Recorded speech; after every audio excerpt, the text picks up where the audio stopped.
নিজেদের বাড়ি যদি ছোট্ট করে বৃন্দাবন হয়ে ওঠে তাহলে কি আর বৃন্দাবন যেতে লাগে। এইবারের দোলটা কিন্তু আমাদের একদমই অন্য রকম ভাবে কেটেছে, খুবই মজা করে কেটেছে, কারণ আমাদের বাড়িটাই সেজে উঠেছিল পুরো বৃন্দাবনের মতো। দোলের দিনের পুরো আনন্দটাকে নিয়েই আজকে আপনাদের সামনে এই ভিডিওটাকে আমি তুলে ধরলাম। আশা করি আপনারাও ভার্চুয়ালি এই আনন্দটাকে উপভোগ করতে পারবেন। আজকে ভিডিওটাকে তাহলে এখান থেকেই শুরু করলাম। আমার ভিডিওটা কিন্তু আপনারা স্কিপ না করে দেখতে থাকুন আর সঙ্গে থাকুন।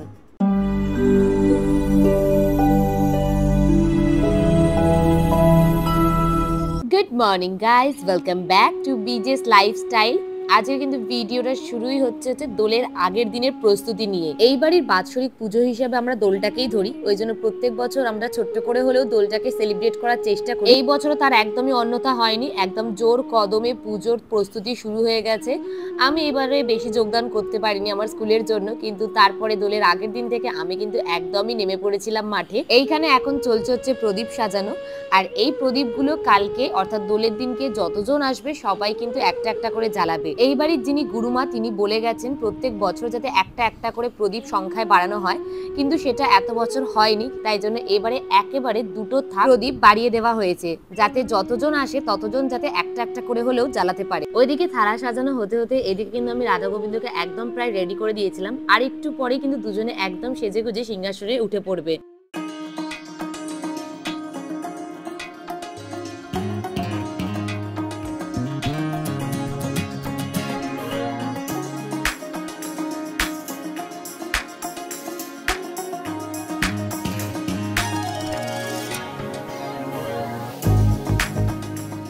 আর এই হচ্ছে রাধা গোবিন্দের কমপ্লিট লুক, আর দুজনে পুরো রেডি হওয়ার পর দেখতে লাগছে অপূর্ব সুন্দর।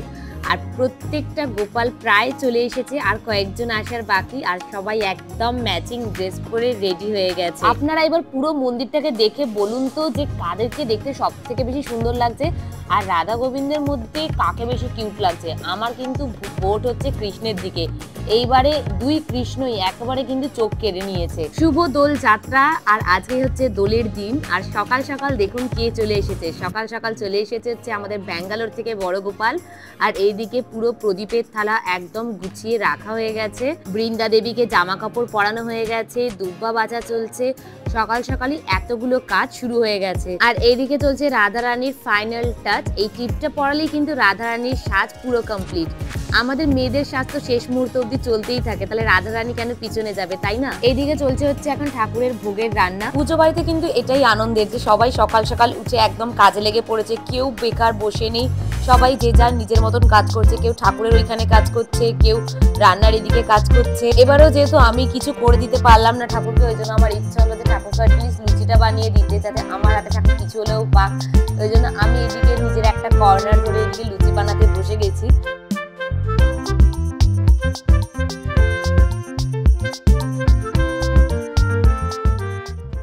লুচি টুচি বানিয়ে আমি একদম রেডি হয়ে চলে এসেছি, কিন্তু লুকটাকে আপনাদেরকে দেখানোর সময় পাইনি, কারণ বুঝতেই পারছেন ঘরে নিজেদের বাড়িতে পুজো হলে যা হয়।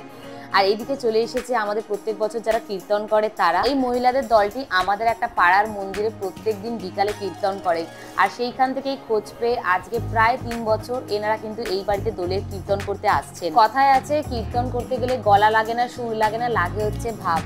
এনাদের গলার আওয়াজে অতটা হাই পিচ না থাকলেও কিন্তু এনারা যতজন উপস্থিত থাকেন প্রত্যেককে একত্র কী করে করতে হয় সেটা এনারা ভালো করেই জানেন। সেটা আপনারা লাস্ট 2 বছরের ভিডিও দেখেও বুঝতে পেরে গেছেন, আর এই বছরের ভিডিও দেখলেও আপনারা বুঝতে পেরে যাবেন যে কেন আমি এই কথাটা বলছি।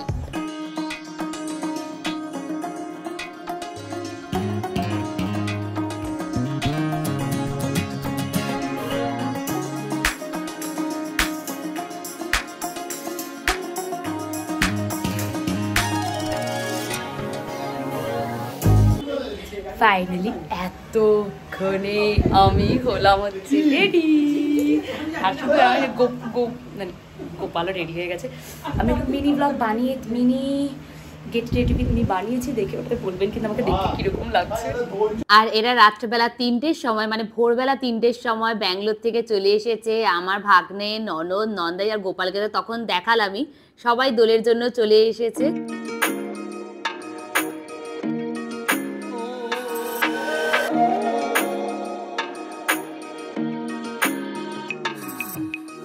এইবারের দোলটা আমাদের কাছে আরো বেশি স্পেশাল ছিল, কারণ আমাদের সবার গোপাল এসেছিল আর আমাদের সবাই এসেছিল আত্মীয় স্বজন।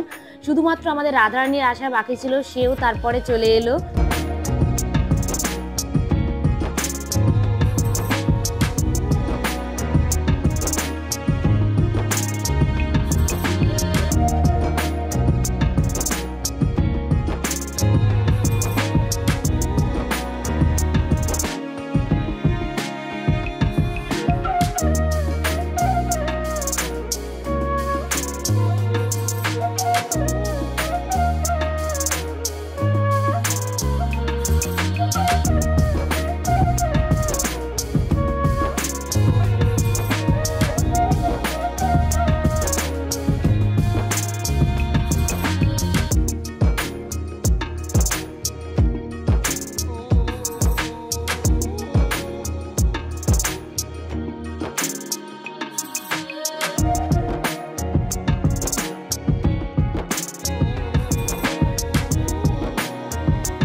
আরো ঝোঁকো।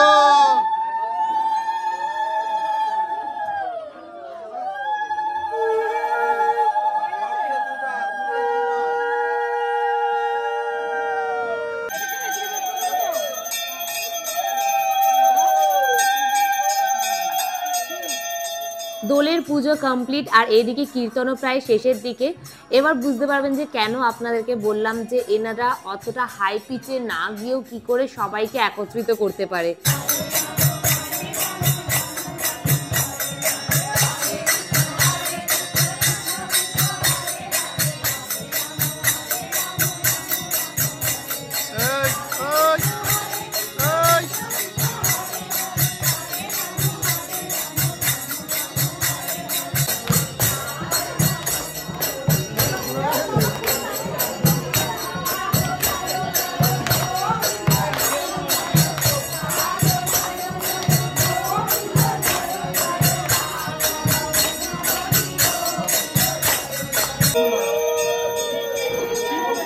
হ্যাপি হোলি লুকটা আমার হ্যাপি। ছবি তুলবো দা।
আরে উড়ে যাবে এবার।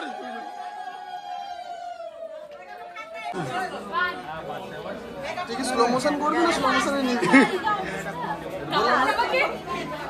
এটা স্লো মোশনই হবে।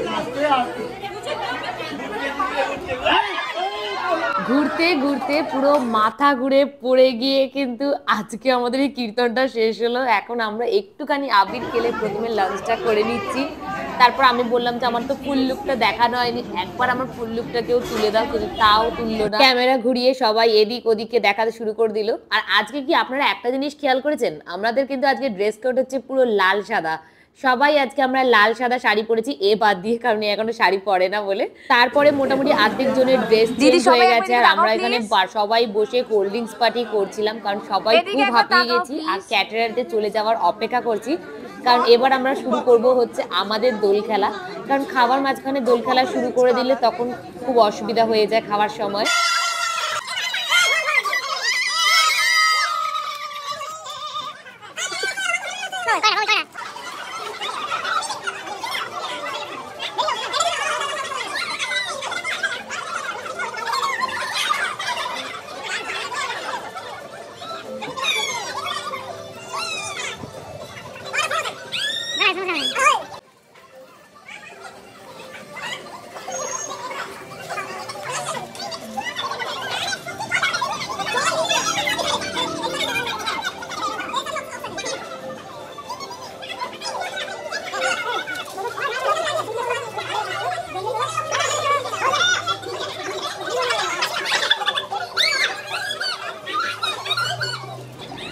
জাস্ট স্নান করে বেরোলাম আর আমার ফাইনাল চেহারা দশাচ্ছে এইটা। মানে রং খেলার পরে যদি মুখের অবস্থা এইরকম না হয় তাহলে হোলি খেলে আর লাভ নেই। কিছু আর ভিডিওতে দেখাতে পারলাম না, তার একটাই রিজন, কেউ ভিডিও আসলে করে দেওয়ার ছিল না। এদিকে কাজে ব্যস্ত, এইসব নিয়েই এবারের হোলি সেলিব্রেশনটা হয়ে গেছে। কিন্তু এবারে খুব খুব মজা হয়েছে। আমি জানি না আপনাদের সামনে কতটা আমি তুলে ধরতে পেরেছি, আশা করি আপনাদেরও মজা লাগবে। অনেক দিন পর সবাই এক জায়গায় হয়ে এত ভালোভাবে হোলিটা সেলিব্রেট করেছি বলে। তাহলে চলুন আজকের ভিডিওটা এইখানেই শেষ করছি। গলাটাও আমার বসে গেছে। আমার ভিডিওটা আপনাদের ভালো লাগলে আমার কিন্তু লাইক, শেয়ার, কমেন্ট, সাবস্ক্রাইব করতে একদম ভুলবেন না। দেখা হচ্ছে তাহলে নেক্সট আর একটা ইন্টারেস্টিং ভিডিও নিয়ে। ততদিন অবধি tata, bye bye, good night.